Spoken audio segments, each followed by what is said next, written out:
I say at the start of every broadcast, but I think given the way things are at the moment, no harm in checking in with everybody.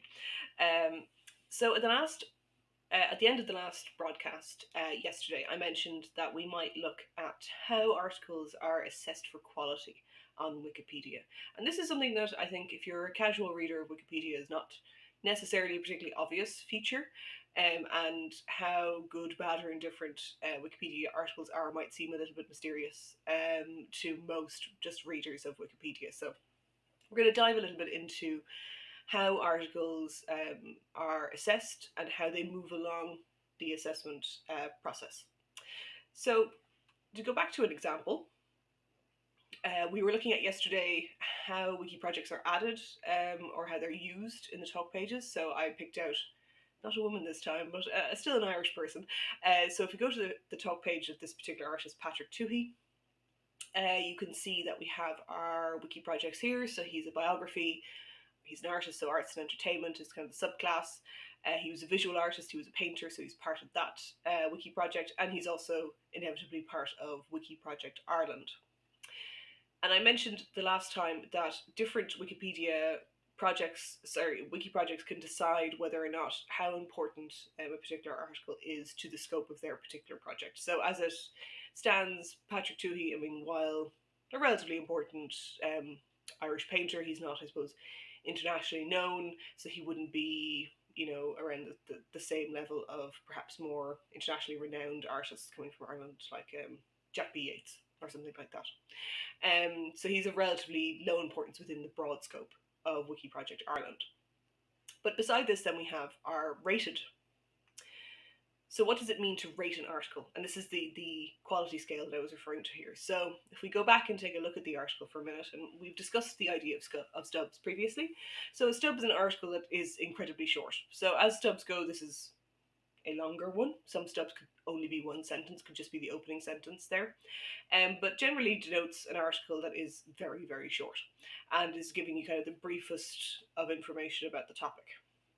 And if we go down to the bottom, you can see it's marked as being a stub here, which means that it's part of a category that we can find other stubs of Irish painters as well. So if we're interested in looking at how many articles about Irish painters are stubs, we can find that out quite quickly. Take a look here.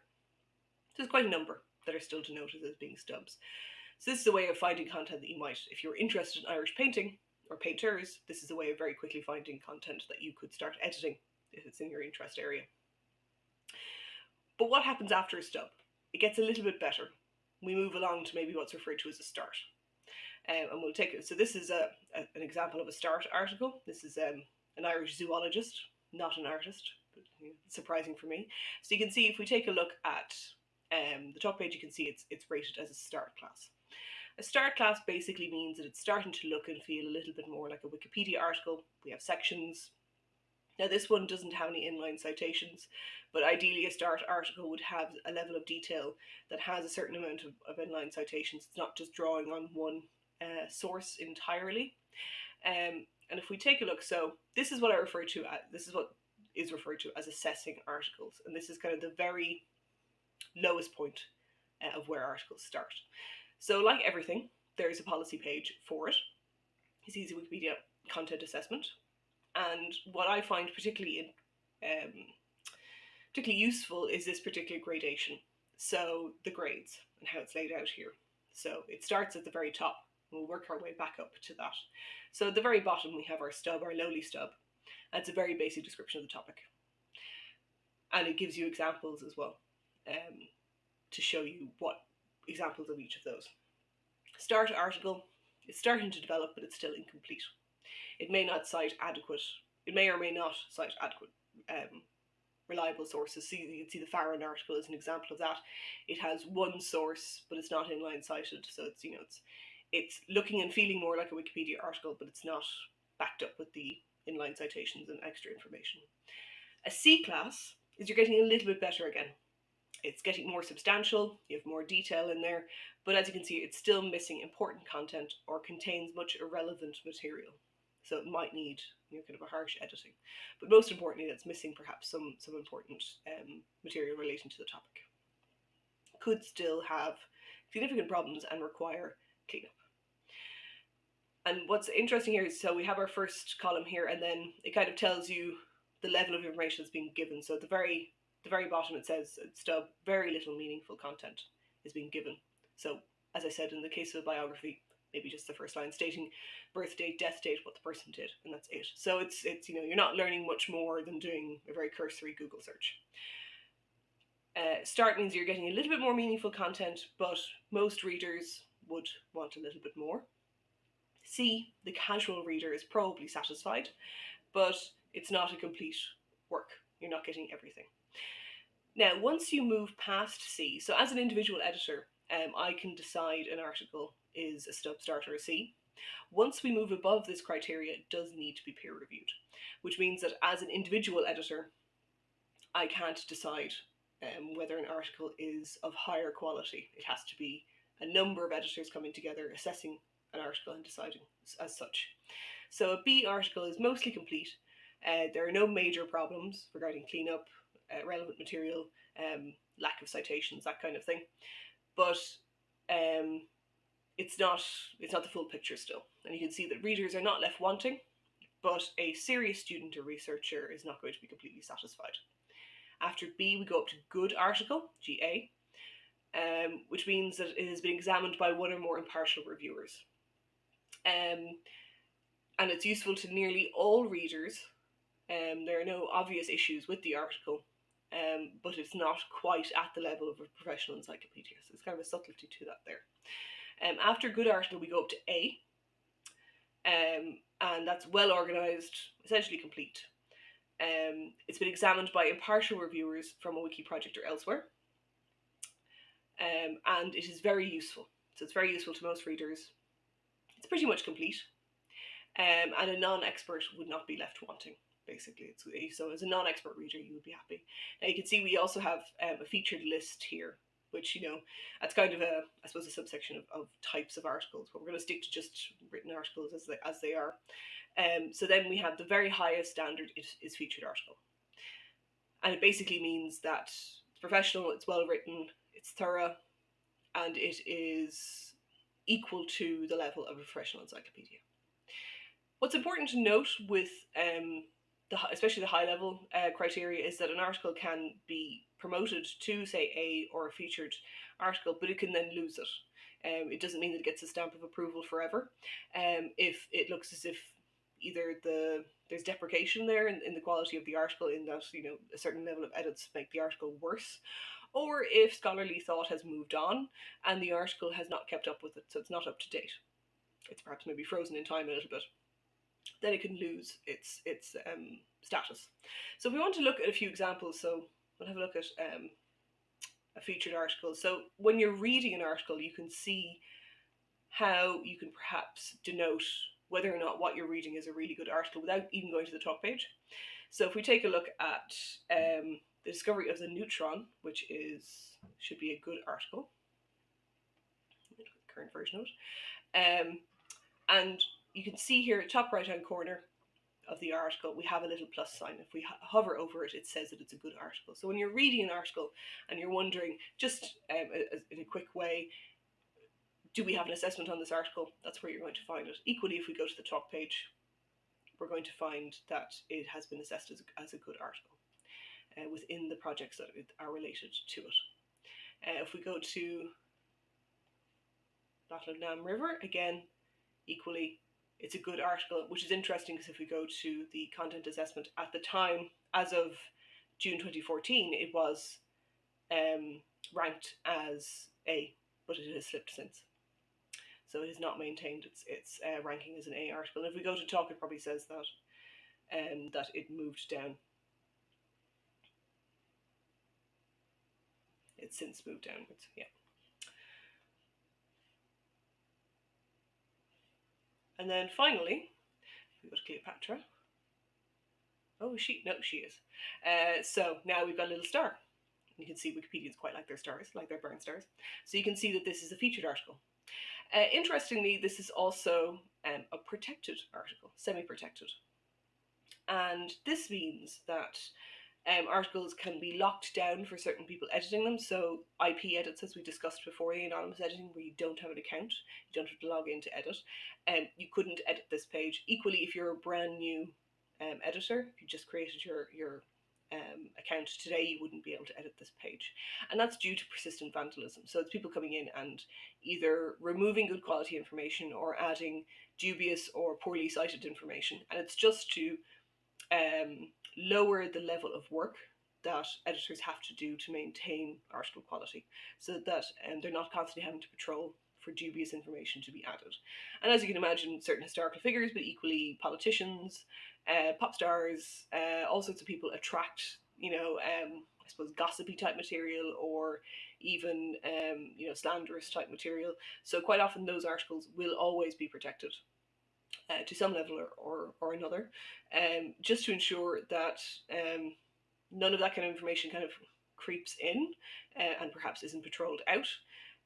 But equally to stop all of those incessant, we all know the news coverage, which is, hackers have attacked the Wikipedia page of X.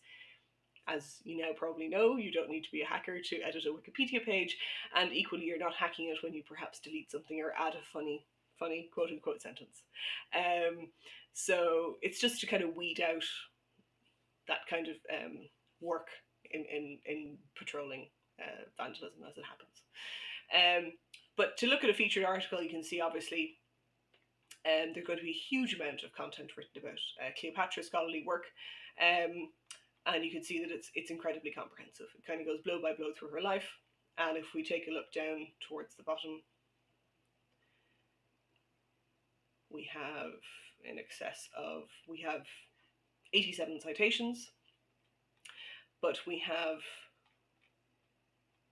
almost 500 inline citations. That means you can see works are cited several times. So we're getting exact page numbers as they're used. So that if you want to check an exact, of Roller Cleopatra biography, we want to check the exact quote on page 142 to 143, we can do so, and it'll navigate us back up. So we can double check. And again, it's that verifiability of source material that's really important to the work of Wikipedians. But what does this mean on kind of on a project level?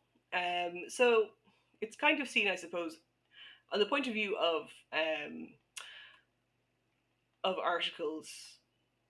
It's less than, I think it's 1% or 0.1% of articles on English language Wikipedia are of a featured article level.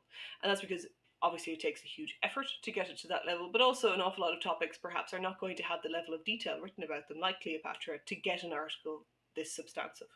An awful lot of people that I write about who are more niche Irish historical figures, there just isn't the scholarly work behind them, so you're probably never going to get past a C. Well, not at the moment anyway, unless there's a huge push of information behind somebody.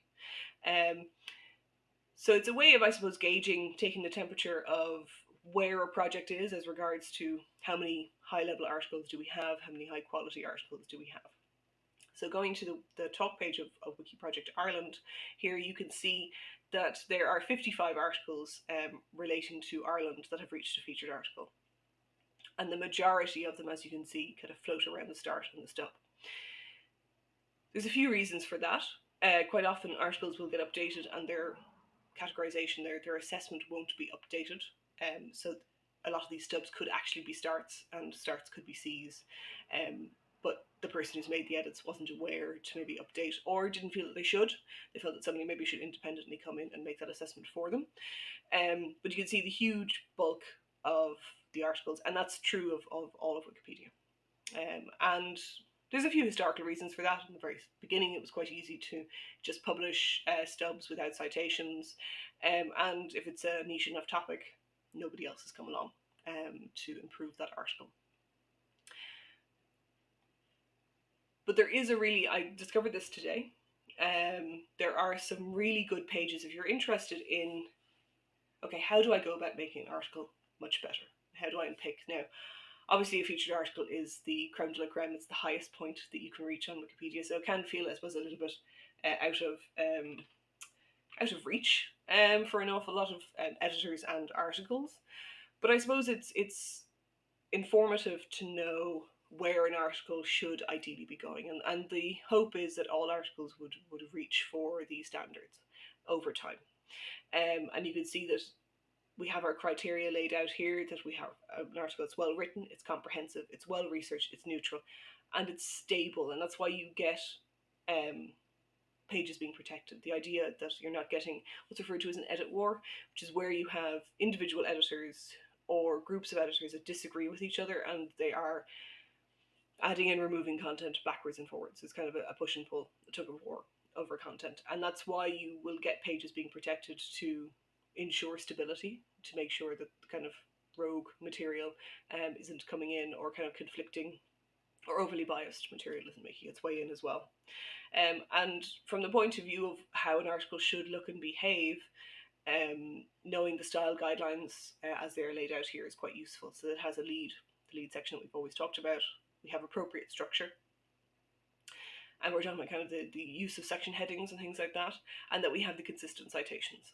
And particularly when you're getting into articles that are quite long, you are going to end up with those kind of more Harvard style citations, rather than the use of more online resources. So the likes of great historical figures, you're going to be going to books rather than online resources, because you're going to have multiple biographies written about people, and you will be representing different interpretations of historical events. So you're going to want to represent the entirety, or as much as you can, of the historical corpus around somebody. So that more nuanced, more involved citation work is quite important at that point, to ensure that you're representing the information correctly, and that it is clear to the reader where these different interpretations are coming from. This article is particularly useful, and I think it's particularly well laid out. So if you come across an article like Patrick Toohey and you're like, well, how do I go about? I have some sources, I have some books, I have some journal articles, I have some exhibition catalogues. How do I go about making this article much, much better? And this is quite a useful set of posts to get you through where you want to go with an article. And it takes you by the hand from the stage of an article doesn't exist. How do you go about creating one? And we'll point you at the various different pages and resources as to how to go about creating an article in the first place, through to stubs. So what I quite like here is that these are the ugly ducklings of Wikipedia, and with effort they will mature into swans. I think there's something nicely poetic about that, and how, even to the point of how do you flag something as being a stub. It shows you how to do that. Developing articles, and it shows you the various different, I suppose, resources as to how do you go about cleaning up an article. How do you find articles that are tagged as having certain issues in them if you're interested in doing certain type of edits, which is adding citations, or you're interested in doing copy editing, or you're interested in taking out editorialization or promotional language. How do you find articles like that are, you don't really care about the subject, you're just interested in the work and improving them? This is how you go about finding the kind of articles that require the kind of work that you're interested in doing. And then kind of ultimately getting to the idea of a featured article, which, as I said, might be a little bit pie in the sky for your more niche topics, but no harm in having those kind of goals in mind.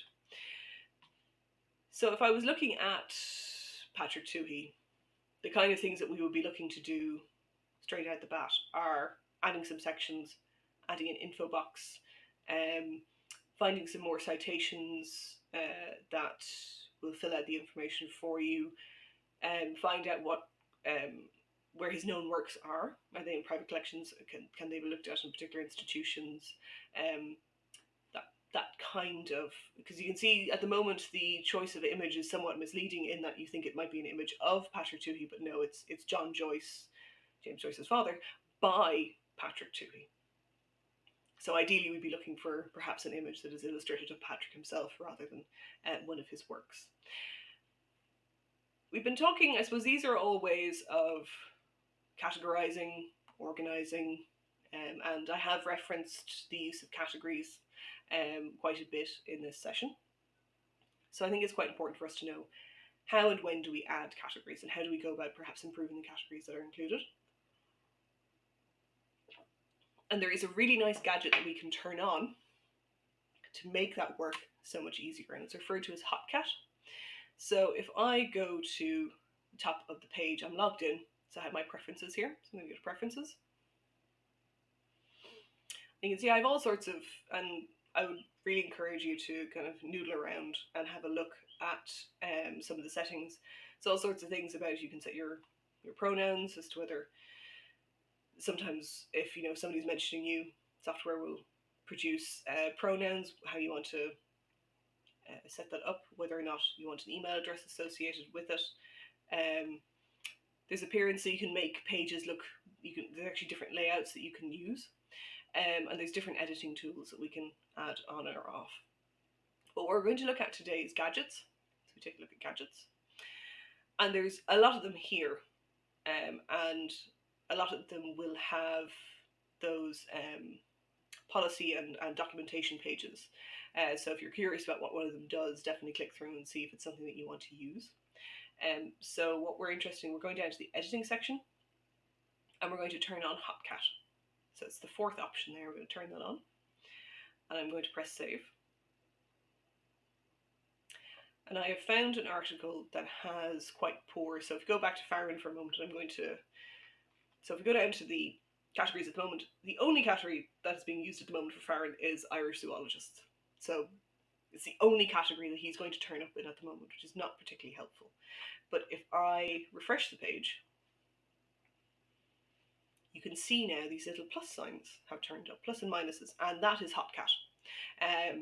It means that I don't have to go in to edit the page to add categories to it. I can do it by looking at the page here. If I want to remove one without doing anything else, just automatically remove it, I just press the minus. If I want to edit it, so actually I want to change this to say, I don't know, British zoologists, this is kind of the edit button. So you're tweaking the category as opposed to removing it or adding it. If I wanted to add just one category to it, I just press the plus button here, and I'd enter it, press OK, and it would immediately save it as an edit. But I want to add numerous new categories to this page, so I'm going to press the plus button beside categories, which means that I can add multiple categories and then have them all as one big save. So with biographical articles, there are a few kind of, I suppose, beats the categories take. And the first two is years of birth and years of death. So 1876. I'm going to add in 1876 births. And you can see it starts looking for categories. It's going to prompt you, so you can see I've gotten my little tick here, which means that this category exists, so it's happy with it. If the category doesn't exist, it turns up as a red link, and unless you're going to propose that category be created, I wouldn't add categories as red links. So I'm going to press OK, we're happy with that. Then we have 1949 death. So these are usual for biographies. Then where he's from. So he was born in Dublin, it says here. So I'm going to say, so for this one, it is people from Dublin City. So we're happy with that. I'm going to add that.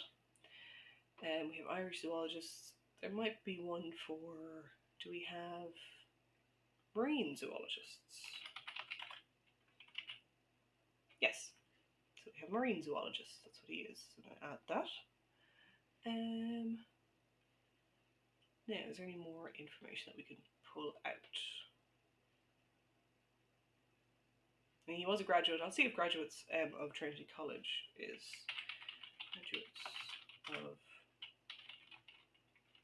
No, that doesn't seem to be one. It might be the other way around. Sometimes the syntax is college. Dublin. No, there isn't one for alumni, so we will leave that one. I'm quite happy with that. That's the main categories added to it. Work to the National Museum. Perfect. So we just press save. And you can see what it does. It shows you what's happening in Source Editor. So this happens, if I was just to add one category, it would just save it and it wouldn't show me any of this. But because I'm adding multiple categories, it's basically displaying to me, okay, this is what you're adding to the article. At the very bottom of the article, You can see this is how categories are added, and this is how they've been added at the bottom. And HotCat also pre-fills your edit summary, so it's saying these are the categories that this user using HotCat has added. So I'm going to say publish changes. I'm happy with that. And if we scroll down to the bottom, we now have our 4 extra categories, which means that people who are in these specific categories, so marine zoologists, can now find Farron will now turn up in those lists. So for discoverability of people who are wanting to work on articles related to marine zoologists in particular, now Farron will turn up as one of those. I'm also going to add him. He's already part of my watch list. I don't know if I've ever noticed anybody editing poor old Farron. What's interesting is you can see that this tag, needing extra citations, is from 2017. If we take a look at the history, Farron, bless him, has not received a huge amount. So for an article that is almost 8 years old, it has had the grand total of that many edits made to it, which is less than a page of history. So since June 2012, it has just had those amount of edits made to it. So it's not receiving a huge amount of attention from the wiki editorship. So as you can see, there is plenty of work still to be done. Don't feel like Wikipedia is complete. It is not there yet. Definitely not. I think that's everything I wanted to show you for today. Double check. No, nobody's talking to me. If anybody has any questions, any queries, anything in specific that you would like me to cover in the next few sessions, please do let me know. I have a little bit of a plan, so the next session is going to be Thursday at 4 o'clock. I am planning on drafting a brand new article in a sandbox and showing you what the process is for getting that published, how that works. But aside from that, if anybody has any specific questions around, how do you create tables, how do you add lists, these are the kind of things that I'm going to start addressing in the next few sessions. If there's something really specific you want to do to a particular article, I can perhaps show you an example of how to do that in another one, and then you can make those changes to an article. But apart from that, I hope you are really well and staying safe, and I hope that we will be able to pick this up on Thursday. Take care, and I'll talk to you soon.